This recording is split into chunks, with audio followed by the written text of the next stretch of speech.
مادرم تنها یک چشم داشت. چشمی دیگرش نبود. از این رو از مادر خود نفرت داشتم. زیرا این حالت در بین جوره هایم مرا ناگوار می ساخت. وقتی که من خرد بودم پدرم در یک صدمه وفات کرده بود. تأمین زندگی عائله در دستی مادرم بود. برای همین در مکتب آشپز شده کار میکرد. یک روز در مکتب بودم که مادرم به نزد من آمد. حال پرسی کردنی شد. از همصنفانم شرم کرده از نزد مادرم دور شدم. این رفتار را برای من چگونه میکرد؟ با نفرت سوی مادرم نگریستم.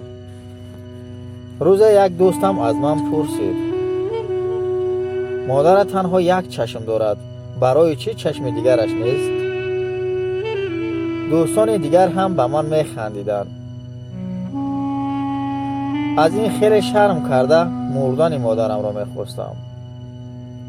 وقتی که با مادرم واخوردم به وی گفتم که تو سبب مساخ و مسخره من میشوی. از این سبب من با همصنفانم جنجال میکنم. مردنت خوبتر است گفتم. مادرم به من هیچ چیز نگفت. تنها با یک چشمش به من نگریست و رفت. آن سخنهایی که به مادرم گفتم به اندیشانه گفتم، زیرا که عصبی بودم. حسیاتی وی مرا علاقه‌دار نمی‌کرد. مادرم را در خانه نمی‌خواستم، اما خانه از او بود. بعدتر به موفقیت‌های بسیار سزاوار گشتم و دانشگاه را ختم کردم. بعد از یک چند سال عائله‌دار شدم. پول جمع کرده صاحب خانه گشتم. فرزنددار شدم و از حیاتم دلخوش بودم. مادرم را از خاطر برآورده بودم. یک روز مادرم به زیارت ما آمد.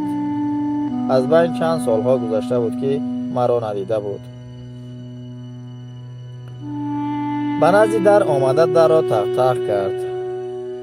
در را گشودم که فرزندانم از مادر یک چشمه من ترسیدند و گریختند. فرزندانم را به مادر کلانشان شناس کرده نتوانستم. یک فرصت یافته با او گفتم که چگونه راه خانه مرا یافتی؟ در حال از اینجا دور شو. مادرم جواب داد: عذر میپرسم، سراغه خانه را خطا کردم. سخنهای آخرین مادر به فرزند بود. از بین چندین سالها گذشت. یک روز خطکشان به من مکتوب آورد. مکتوب از نام مادرم بود. آن را گشوده به خواندن سر کردم. پسرجان عزیزم، همیشه در یاد تو بودم. تو را فکر میکردم. برای تو را ناراحت و فرزندانت را ترساندنم از تو عذر میخواهم. سبب یک چشمه بودنم را به تو میفهمونم. وقتی که تو خیلی خردکک بودی ما در فلاکت ناخوش دچار شدیم. پدرت وفات کرد و تو باشی از یک چشمه جدا شدی. علاج جراحی نداشت. با مصلحت دکتران یک چشمم را به تو دادم. این روزها من یک چشمه ماندم، لیکن تو را نخواستم که یک چشمه مانی. برای تو من از جانم هم میگذارم تا که تو سالم و بردوام باشی.